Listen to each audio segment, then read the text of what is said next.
Bonsoir à tous, bienvenue dans votre émission La Réunion Léla. On est lundi, on ouvre la semaine à la une des livres. C'est avec Gaël Guiton dans Cosmo Réunionnais.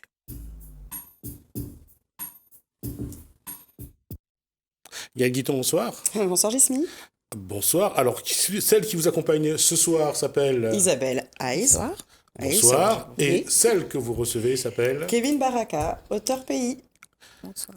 Bonsoir. Alors, j'ai dit une bêtise. Kevin Baraka. D'accord, j'ai dit une bêtise alors.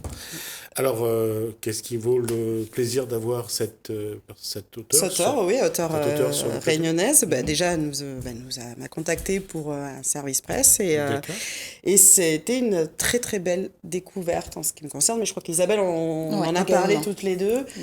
Une plume que j'ai trouvée poétique, vraiment très belle. Alors là, c'est la première qualité que j'ai découvert, que ce soit La Réunionnaise ou Les Amants du Vieux Phare. De toute façon, je vais présenter. Donc, c'est le premier livre que j'ai commencé, La Réunionnaise, avec une très belle couverture. Je trouve qu'elle me ressemble un peu il y a 20 ans de dos. Je pas faire ce compliment. Non, mais elle est très belle, la couverture. Rien à dire là-dessus. Mais tu me fais un compliment. Ah non, mais... Il y a 20 ans, je ressemblais à ça. Non, voilà. Je suis en train d'étudier, prendre soin de soi. Et du coup, toutes les deux, Isabelle et moi, on a lu Les Amants du Vieux Phare.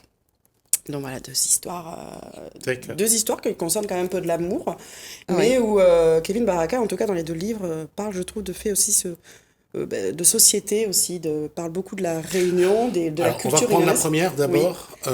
La Réunionnaise. La Réunionnaise. Oui. Alors, on dit de quoi ça parle ou bien... Oui, je vais inviter Kevin Baraka à en parler, et après on donnera notre avis aussi. C'est l'histoire d'une jeune réunionnaise qui tombe amoureuse d'un artiste métropolitain et qui donc quitte la Réunion pour vivre son histoire d'amour et découvrir une autre vie. Donc elle se trouve quand même confrontée à pas mal de différences, elle qui n'avait jamais quitté son île. Et c'est donc la suite de l'histoire, en fait. D'accord. La question que je vais me poser avant, c'est d'abord, qui est Kevin Baraka ? Qui est Kevin Baraka ? J'écris depuis l'âge de 12 ans, en fait, des petits poèmes, et puis je me suis lancée dans l'écriture. J'ai toujours été passionnée par les livres et puis le monde de l'édition dans lequel je travaille. Et c'est vrai que l'écriture, pour moi, c'est un exutoire. Seulement l'exutoire, parce qu'aujourd'hui, dans le cheminement, vous êtes né où, par exemple ? Je suis née à Saint-Denis, donc j'ai grandi à Sainte-Suzanne, où je suis revenue après 10 ans de vie en métropole. Donc, Et cette réunionnaise-là, elle doit être un peu autobiographique ou pas ? Elle est un peu autobiographique ou pas ? Non, c'est pas une histoire autobiographique, mais c'est sûr qu'il y a des... C'est pas une histoire autobiographique, mais quels sont les éléments justement de la Réunion à travers cette histoire que vous, en tant qu'auteur, vous allez mettre en avant, parler de Saint-Denis, de Sainte-Suzanne, des villes que vous connaissez, des endroits que vous connaissez. Oui, je parle des villes donc, de la Réunion où évolue l'héroïne de l'histoire. Après, c'est sûr qu'il y a des ressentis de vie quand on est en métropole qui sont effectivement dans le livre. Par exemple, le titre La Réunionnaise. C'est vrai que dans le milieu professionnel ou amical, des fois, moi, personnellement, on m'appelait pas par mon prénom, mais La Réunionnaise. Donc, c'est pas forcément péjoratif, c'est un adjectif, c'est une façon de dénommer les gens. C'est souvent aussi une façon que les gens ont l'image de la Réunionnaise. Vous et aussi. Selon le regard qu'ils vont porter sur nous, on arrive à comprendre si c'est gentil ou si c'est péjoratif. Voilà. Exactement, oui. À quel moment ça devient une fierté quand on est à l'extérieur, quand on vous appelle la Réunionnaise ? Une fierté... De dire qu'on est de la Réunion. Le vivre ensemble, par exemple, quand on nous parle du vivre ensemble, le vivre ensemble, c'est une richesse comparée à certaines choses qui se passent en métropole ou ailleurs, et ça, c'est vrai que c'est... Parce que au-delà de ça, lorsqu'on dit la Réunion, c'est vraiment rassembler des gens de différentes origines. On le voit au début du peuplement, on le voit avec les Bretons, on le voit avec les Malgaches, on le voit avec les Indiens. La base de ce peuplement, ça reste quand même quelque chose. Et ce mélange, ce métissage que nous portons tous en nous, la question c'est justement, quand de l'extérieur, on vous dit vous êtes français, vous êtes espagnol. C'est pas toujours la même consonance. Parfois, c'est un petit peu un rejet aussi. Donc, dire que je suis réunionnais, quelqu'un disait sur un réseau social, j'ai eu de la chance, je suis né à La Réunion. Et c'est vrai qu'il y a un mélange. Sur ce plateau, on avait eu Butler, dont le père est irlandais. Donc, il y a ce mélange-là. Et c'est pour ça que je disais, être réunionnais, finalement, ça signifie quoi? Être mélangé et vivre sur un caillou? Pas forcément vivre sur un caillou. Chaque fois que chacun, maintenant, a sa définition du réunionnais, mais... Parce que la réunionnaise, ça a quand même un sens. Vous n'avez pas mis ce titre-là. Ah oui, c'est pas par hasard. C'est pas par hasard. Il y a une force. Oui, il y a une force dans la réunionnaise, oui. Mais c'est vrai que ça ne décrit pas la fille réunionnaise, parce que c'est impossible de dresser un portrait de la réunionnaise, on est toutes différentes. Tout à fait. Mais la réunionnaise, oui, c'est comme revendiquer ses origines, sa force. Oui. Et la réunionnaise, je disais quelque part, c'est aussi de dire, la réunionnaise, c'est quelqu'un qui a une force, du courage, qui se bat, c'est de révéler aussi un individu. Oui, parce que moi je pense qu'en tant que réunionnaise, des fois, en tant que réunionnais en général, c'est des fois plus difficile quand on veut faire ses études d'aller vers l'extérieur. Il y a beaucoup de différences entre la Réunion et la métropole et oui, il faut du courage et une force peut-être supplémentaire pour pouvoir y arriver, oui. Votre héroïne va partir en métropole pour une raison de cœur. Oui. Mais partir justement en métropole, c'est une décision à prendre. Oui. Cette décision-là, vous l'avez prise Oui, moi, c'est une décision que j'ai prise. Et puis, c'est vrai que partir, mais c'est vrai que moi, je voulais absolument revenir. Mais partir pour mieux revenir. C'est pas toujours le cas de tout le monde, malheureusement, parce que c'est pas toujours facile de revenir, malheureusement. Aussi. Je vous écoute. Les Amants du Vieux Phare. donc, les Amants du Vieux Phare, je présente Oui. Alors, donc là, nous allons faire la connaissance de Laurent. Il va nous raconter son histoire. Il est marié à Linda. Laurent est officier de marine. Il est basé à Toulon. Et ils vont vivre 5 ans séparément. Parce que comme il est officier de marine, donc ils vont vivre séparément. Et au bout de ces 5 ans, le contrat d'engagement est terminé. Donc Laurent retourne à l'île de la Réunion et il retrouve sa femme qui elle était restée sur l'île et ils vont se mettre tous les deux à la recherche d'un petit nid d'amour, leur foyer quoi. Et très vite ils vont se rendre compte que la vie à deux n'est pas si évidente que ça. Voilà, ils n'ont jamais vécu ensemble. Ils vont devoir réapprendre à se connaître l'un de l'autre, faire des compromis. Et très vite, ils vont déchanter. Et ce qui va mettre à mal leur couple, c'est que Linda va perdre leur bébé. Et là, ça va être le drame parce que Laurent, il n'a pas vu ça venir, on va dire.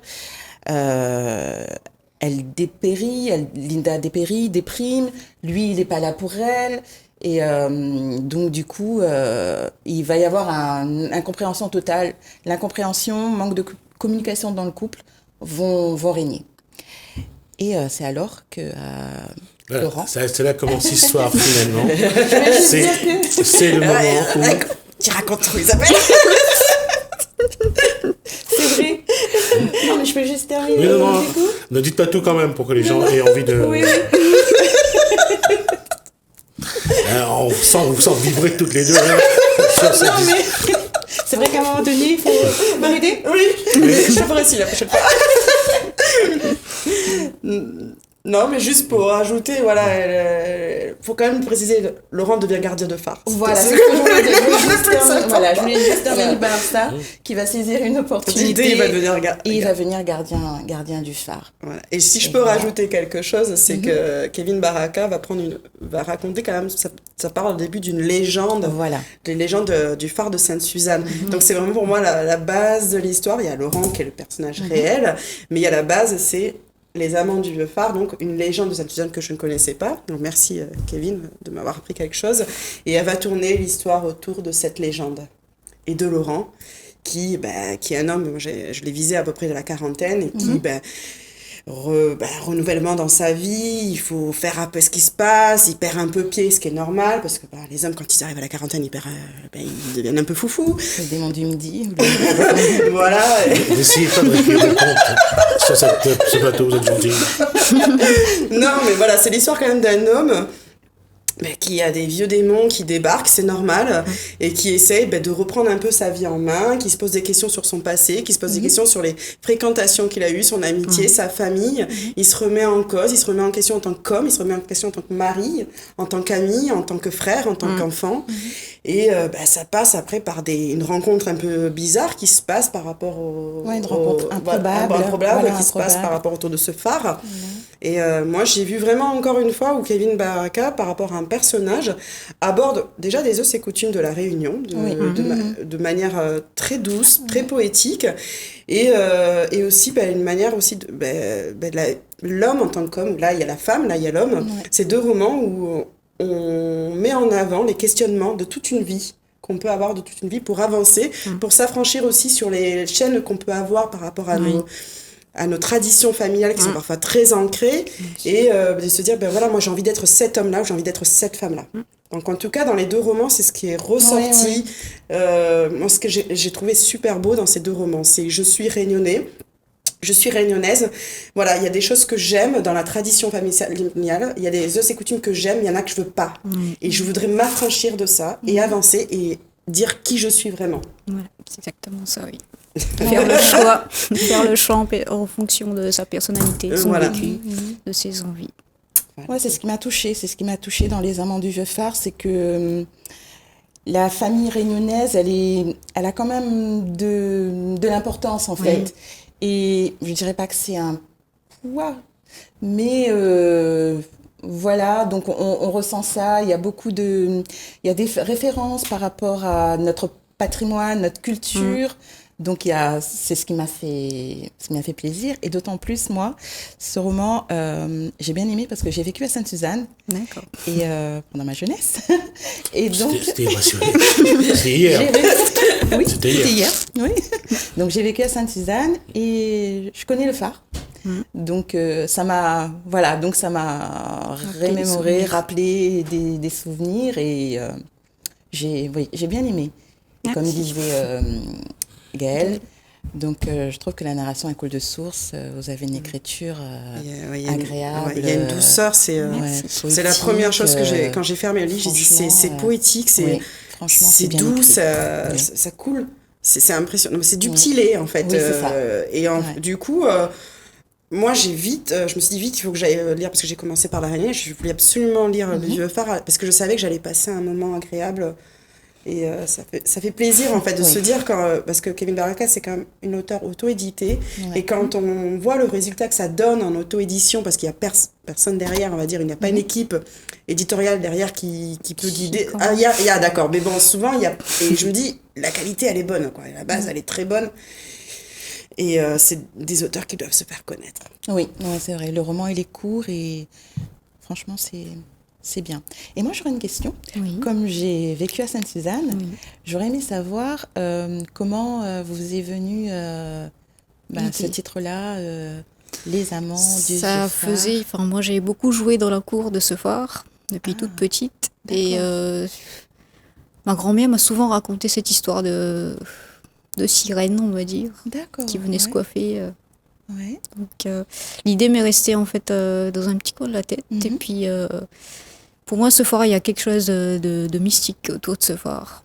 C'est vrai que l'idée a continué à grandir, et puis Vous l'avez visité à l'intérieur? Oui. Donc vous avez les descriptions, Souvent, c'est oui. ce que vous avez vu, d'accord. D'accord.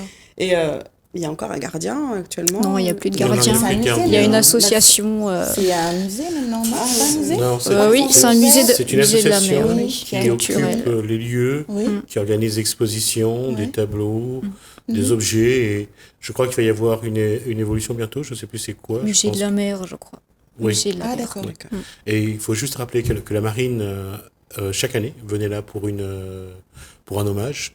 Et juste au phare d'ailleurs. Donc il y a quelques personnes en tout cas qui essayent de faire en sorte que ce phare continue à vivre. Et c'est vrai que c'est le dernier de la Réunion. Et je ne pense pas qu'il y en ait non plus dans l'océan Indien de phares aujourd'hui. Et c'est vrai que beaucoup essayent de faire en sorte qu'on garde ce phare peut-être pas en activité, mais au moins que ce phare continue ne serait-ce qu'à porter l'histoire et la mémoire de ceux qui sont passés par là. Si j'ai une petite chose à rajouter, il y a une suite pour la Réunionnaise, il y aura une suite pour les Amants du Vieux-Phare. Donc moi j'étais très contente aujourd'hui ce matin. Oui, pareil pour moi. Parce que j'avais expliqué à l'auteur que moi je sais que la Réunionnaise il me fallait quelque chose et je voulais quelque chose. Et quand j'ai appris qu'il y avait une suite, j'ai dit ouf. Voilà. Pareil, les Amants du Vieux-Phare, les deux. On a eu même il faut quelque chose. Il faut de suite. Il y a une question que je voudrais poser à Kevin Baraka, c'est aujourd'hui la Réunionnaise qu'elle est, comment elle regarde justement l'histoire de son île, comment elle regarde ces légendes qui ont quand même dans lesquelles elle a baigné dans son enfance. Est-ce que ce sont des choses qui aujourd'hui ont une valeur particulière ou différente? C'est vrai que j'ai une vision différente d'avant d'être partie en métropole. Avant, pour moi, c'était normal. Il n'y avait peut-être pas autant d'importance. Le fait de m'être éloignée autant d'années, je trouve qu'il y a beaucoup plus de force et je trouve que c'est quelque chose à garder, à faire vivre, à transmettre à nos enfants qu'il ne faut pas perdre en fait. Alors justement, comment vous allez transmettre? Vous avez les livres déjà aujourd'hui, vous mettez une forme, vous écrivez. Est-ce qu'il y a une autre façon que vous pensez que vous allez pouvoir transmettre, ou vous pensez que le livre, ça va être Pour moi, ce sera le livre. À chaque fois, j'essaie de mettre des expressions, des légendes pour essayer de continuer à faire vivre, à transmettre ces connaissances. Il y a d'autres personnes qui ont d'autres talents pour faire continuer à vivre ces légendes, ce patrimoine. Pour moi, ce sera le livre, oui. Et Sainte-Suzanne, il y a une polémique parfois pour savoir quel a été le berceau du peuplement. Il y a Saint-Paul. Saint-Paul revendique, et Sainte-Suzanne revendique parfois aussi d'être la première commune où il y a eu du monde. Donc, pour l'instant, Saint-Paul garde ce berceau, j'allais dire. Alors, Sainte-Suzanne a quand même joué un rôle important dans l'évolution, dans le peuplement de la Réunion, et quelque part, on peut regretter on n'en parle pas assez, que cette histoire qui est la nôtre, et je dis bien la nôtre, cette histoire finalement, surtout quand on commence à prendre de l'âge, on se rend compte qu'on ne la connaît pas. Oui, c'est vrai. On ne connaît pas notre histoire, oui. C'est vrai qu'au début, on juge peut-être pas nécessaire de la connaître, et c'est vrai que quand on avance dans le temps, ça devient de plus en plus important, en tout cas pour moi. En tout cas. Donc, Parce que Sainte-Suzanne, c'est aussi l'histoire de l'esclavage, c'est aussi l'histoire de... Je vous écoute pour la vanille. Edmond Albius. Edmond Albius, oui. Voilà, c'est aussi cette histoire-là. Il y a la canne à sucre, il y a Quartier français, les grandes batailles menées pour la canne à sucre, donc pour la cheminée de Quartier français également, pour ceux qui ont encore, on la voit en tout cas quand on passe sur l'ancienne route nationale. Ce sont des vestiges d'un passé qui reste présent pour certains, parce que l'usine n'a fermé qu'en 1981, c'est la dernière campagne sucrière, je crois. Donc aujourd'hui, qu'est-ce qui, à votre avis, qui a pris un peu de distance et puis qui est revenu, comment? Est-ce qu'aujourd'hui, le Réunionnais doit se battre pour connaître son histoire ou pas? Oui, je pense qu'il doit se battre pour connaître son histoire, la transmettre Oui, la transmettre sans pour autant en avoir honte ou en avoir trop fier. Il faut rester trouver la juste mesure. Voilà, le bon équilibre. Exactement. Le bon équilibre pour soi, je pense. Oui, La question à vous les filles, c'est l'histoire de la Réunion à travers ces deux livres-là d'abord et le livre les auteurs de Réunionnais que vous rencontrez. Est-ce que cette histoire transpire? L'histoire de la Réunion transpire dans les livres? Ça dépend ce que l'auteur a envie de dégager comme message. Moi, depuis que je suis ici, je lis énormément de livres pays. Il y a des auteurs qui vont utiliser des éléments qui leur marquent, mais sans pour autant qu'on sent la patte réunionnaise.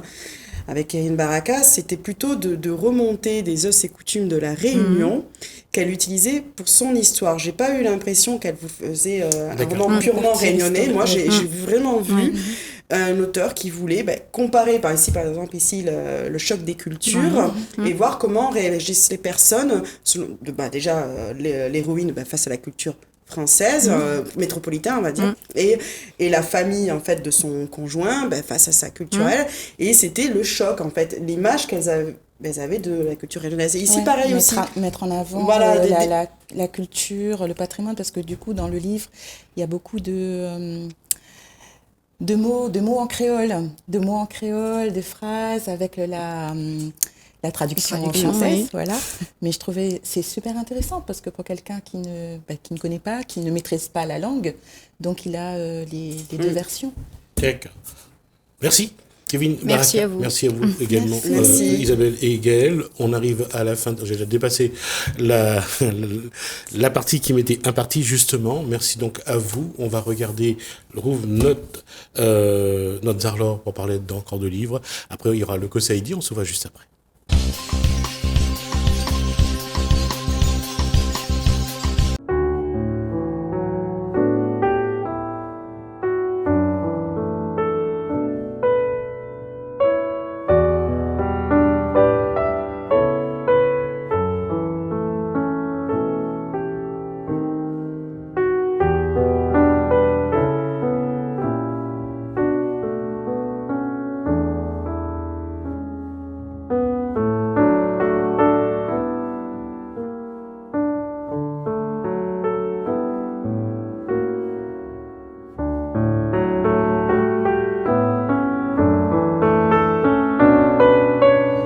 Bonjour, je m'appelle Sandrine Molina et j'aimerais vous présenter ce livre. Alors évidemment, vous pouvez tout à fait me moucater puisque j'ai à peu près 4 à 5 fois l'âge minimum pour lire ce livre, puisque c'est un livre normalement pour adolescents. Mais il s'avère qu'il y a vraiment beaucoup d'adultes qui lisent Patrick Durville, qui est un auteur qui est particulièrement spécialisé sur les livres pour adolescents. C'est une édition créole, puisque c'est Cyclone Édition. C'est un auteur local et c'est une histoire réunionnaise. C'est l'histoire de Faka le fugitif. Faka, c'est un petit garçon de 13 ans, un adolescent. Il est esclave, on est au XVIIIe siècle. Il vit avec sa maman et en tant qu'esclave, il a un statut un peu particulier parce qu'il est le fils caché du maître de la propriété. Hélas, sa maman décède et il perd cette protection. Du coup, il devient un esclave comme les autres. Et à ce moment-là, commence à naître en lui l'envie d'une liberté parce qu'il ne supporte plus le statut d'esclave. Il se sauve une fois, ça ne marche pas, il est repris, il y a des périples vraiment difficiles, compliqués. Et puis finalement, avec l'aide de sa bien-aimée et l'aide d'un ancien, d'un esclave, un gramoun, il va réussir à se sauver et il va devenir marron, donc un esclave marron, et il va partir à Mafat. Et là, on va voir toute sa vie à Mafat, comment il se fait intégrer chez les marrons, et on découvre cet univers. Et avec 2 complices, il va quitter l'île Bourbon, l'île de la Réunion à l'époque. Il va partir à Madagascar. On va suivre cette aventure vers Madagascar. Et puis ensuite, il va revenir parce que tout le temps où il est à Madagascar, sa terre natale lui manque. Et en fait, il a envie de revenir à la Réunion, mais de revenir mieux. Et va-t-il réussir Je vous laisse le découvrir si vous lisez Faka. Et en fait, Faka le fugitif, c'est c'est le livre numéro 2 d'une trilogie. Il y a le premier, qui est Pirates de Bourbon, qui est un livre qui raconte la vie d'un adolescent qui part en mer et qui devient pirate, un peu malgré lui. Un des personnages, on le retrouve dans Faka le fugitif, et c'est surtout le troisième ouvrage qui va arriver, je pense, en 2019 ou 2020, qui s'appelle Tomba le forban noir, qui est déjà un personnage qu'on trouve. Donc on est vraiment dans une trilogie qui est très intéressante. Alors Patrick D'Urville, c'est quelqu'un de très accessible. Il vit à La Réunion. Il est connu puisque c'est l'ancien dirigeant de l'aquarium de Saint-Gilles. Lui-même, il est marin, passionné de marine, il est chercheur, il est spécialisé dans l'étude des poissons. Tous ses livres parlent de la mer et de la Réunion. Il est passionné d'histoire et c'est là notre point commun. C'est que moi aussi je suis passionnée d'histoire de la Réunion. Et là, il nous parle du marronnage comme j'en ai rarement entendu parler. C'est-à-dire que le marronnage est très repris dans la littérature. On l'a chez Lougnon, Jacques Lougnon, on va l'avoir chez Eugène Daillot. On connaît tous cette histoire de Anchin et Eva, où on ne sait plus vraiment si c'est du réel ou de la légende. Et puis on a aussi la Caussade qui a écrit des textes sur Anchin. Et en fait, il y a cette phrase de la Caussade où la Caussade dit dans un poème, il arrosait le sol de sa sueur libre. Il y a quelque chose de très poignant dans l'histoire du marronnage. Et j'ai la chance de pouvoir croiser régulièrement Laurent Waro, qui est historien, qui est un historien qui est l'historien de tous les créoles, qui raconte les histoires comme personne. Et Laurent Waro fait des recherches sur le marronnage. Et quand je compare ce que me raconte l'historien dans ses recherches, Laurent Waro, et je vois ce que fait Patrick D'Urville, je sens beaucoup de similitudes. Et je trouve que c'est très intéressant, la démarche de Patrick D'Urville, de s'appuyer sur des descriptifs historiques pour nous raconter cette histoire tout à fait autrement. L'avantage de Patrick D'Urville, c'est qu'il a un style accessible, un style riche et un style très accessible. Et lui-même est très accessible en tant qu'auteur. C'est un livre familial. C'est quand même assez rare de trouver un livre où ça va plaire aux gramounes, ça va plaire aux parents et ça va plaire aux ados. C'est vraiment un livre à partager en famille. Et puis pour tous les enseignants, je trouve que c'est une chouette façon de présenter un pan de l'histoire qui est quand même compliqué à expliquer, l'esclavage, le marronnage. Et là, c'est expliqué d'une façon fluide, douce, intéressante, passionnante. On va y mélanger l'émotion parce qu'il a sa bien-aimée dont il fait le choix, Marceline, de la quitter. Il y a de l'aventure, il y a de l'histoire et il y a de l'histoire pays. Ça se passe chez nous, ça se passe au 18e et ça se passe à La Réunion. Je voudrais vous en lire un passage. Je voudrais vous lire le chapitre 3, le début du chapitre 3, où il décide de partir. Liberté.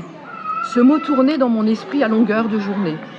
Je ne supportais plus les insultes, les regards moqueurs et suffisants des maîtres, les coups de bâton répétés de grandes jeunes et le travail harassant qui détruisait à petit feu chaque parcelle de mon corps. J'explosais intérieurement. Cette vie était insupportable.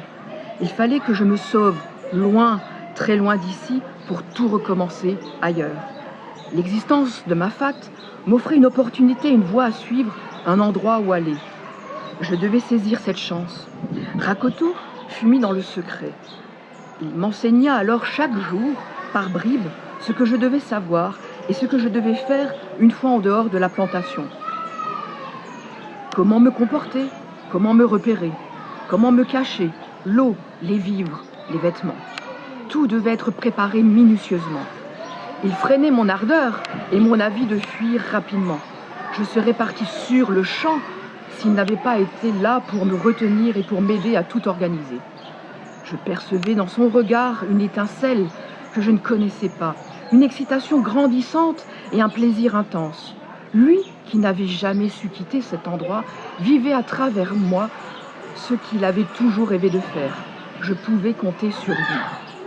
J'avais récupéré les 3 pièces de monnaie que ma mère cachait sous le seuil de la maison, une roupie et 2 réaux en argent. Rakoto put alors m'acheter au village des vêtements et quelques denrées, du poisson salé, de la farine et des bananes sèches. J'avais également une chandelle et un briquet à silex que Marceline avait pu dérober dans la grande maison. Il avait dû lui en falloir du courage pour faire ce geste incroyable. La veille du départ, j'ai serré longuement dans mes bras la femme de ma vie, que je ne reverrai sûrement plus jamais. Notre existence était dure et ingrate, mais mon destin était ailleurs. Je devais partir.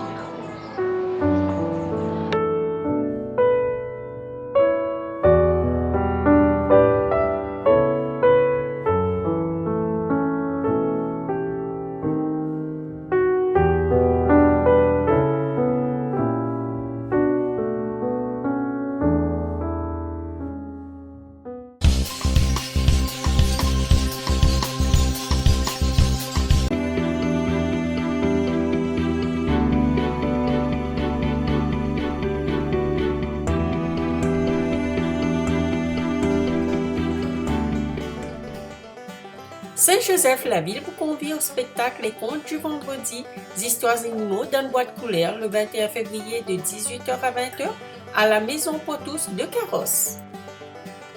Saint-Philippe, vous êtes conviés à la 10e édition du festival Même pas peur du 19 au 22 février. Saint-Denis, l'IUT de la Réunion organise la journée porte ouverte le 22 février de 9h à 16h à l'IUT. Saint-Joseph, le COS de Saint-Joseph organise sa 6e édition les 10 km nocturnes de la Saint-Jo le 22 février de 20h à 23h. Le Tampon, vous êtes invité à la 9e édition de la course du Calderiva Trail le 29 février. 3 formules vous seront proposées avec un départ commun à Bourg-Murat et une arrivée au stade de Saint-Philippe. Saint-Pierre, vous êtes invité à la 4e édition des Francopholies de la Réunion du 6 au 8 mars à la Ravine Blanche. Saint-Denis, le parc des expositions de Saint-Denis, organise la 2e édition du Salon de la Ferme en ville, le thème de la terre à l'assiette, du 6 au 8 mars au parc des expositions de la Nordève à Saint-Denis. Tarif 5 €. Saint-Leu, l'Athletic Club de la Chaloupe organise 10 km de l'ADH le 8 mars de 7h à 10h au Plat. Départ 7h au stade municipal, chemin de la découverte au Plat de Saint-Leu. Saint-Paul, l'espace culturel Le Conte de Lys organise le festival Criquet Craquet du 11 au 13 mars. Saint-Benoît Tropicadène vous convie à son Tropicadène Kids, parcours ludique à obstacles pour les enfants de 6 à 13 ans, les 28 et 29 mars à 14h à la Rivière des Roches, Saint-Benoît. Saint-Joseph Margot Run organise le Bidalot le 29 mars à Saint-Denis. Saint-Joseph, Saint-Jo, TD2R organise Saint-Jo Trail des Deux Rivières le 4 avril de 3h à 20h. Départ, le gymnase Henri Ganowski. Saint-André Miss Tamil Réunion organise la finale Miss Tamil Réunion 2020 le 11 avril à la Saléance de Saint-André. Plus de renseignements au 06 93 496 469. Saint-Denis, vous êtes conviés à la 32e édition du Salon de la Maison du 1er au 10 mai de 10h à 19h au Parc des Expositions de la Nordève à Saint-Denis. Saint-Pierre et A3R organise sa 3e édition de manifestation Caisse à savon course la mort le 3 mai de 9h à 19h. Saint-Paul, le Trail Rente de Passion organise le Trail Charrette le 17 mai à Saint-Paul. Saint-Pierre, vous êtes conviés à la 17e édition du Sakifo Music Festival du 29 au 31 mai à la Ravine Blanche, Saint-Pierre. Saint-Denis, vous êtes conviés au Salon des Seigneurs Réunion du 12 au 14 juin de 9h à 18h au Parc des Expositions. Saint-Paul, la Team Léla organise sa 4e édition de course La Boucle Parapente le 23 août de 6h à 12h30.